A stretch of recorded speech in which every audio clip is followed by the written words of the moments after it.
सगळीकडे धुळवडीचा उत्सव सुरू आहे। बीड जिल्ह्यातल्या विडा गावामध्ये ही धुळवड वेगळी असते।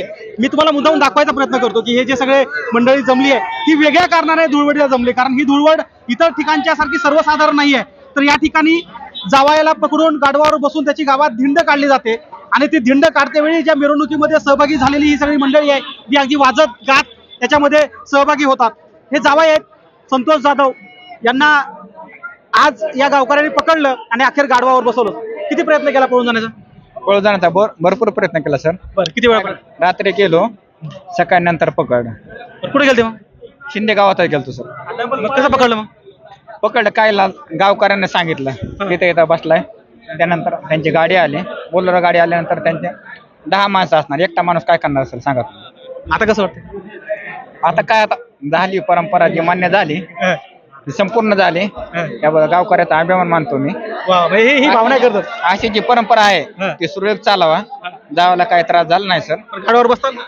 गाढवावर बसवलं ना? बसवलं सर। डबल नाही ना सर? डबल नाही।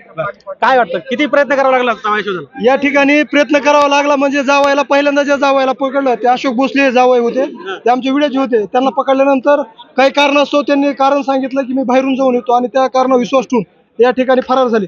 त्यानंतर दुसरे जावई आम्ही शिंदीवरून पकडले आणि त्या जावयाला पकडल्यानंतर रात्री 10 वाजेपर्यंत सर्व साथी एक टीम त्यांच्यासोबत होती, पण त्यांनी या ठिकाणी जाताना ठोकला। तर ठीक सकाळी 4:30 वाजता आम्हाला शिंदे गावातून मेसेज आला की तुमचे जावई या ठिकाणी घराच्या पाठीमागच्या शेतामध्ये लपलेले आहे आणि या ठिकाणी सकाळी 4:30 वाजता आमची टीम जाऊन या ठिकाणी जावयाला या ठिकाणी पकडण्यात आले। किती वर्षापासून परंपरा आहे? बरेच दिवसापासून परंपरा चालू आहे, 25-25 वर्ष। काय भावना आहे पण म्हणजे हे सगळं चालू असताना गावकरी कसे सहभागी होतात? ही परंपरा जवळपास 90 वर्षापूर्वीपासून आहे।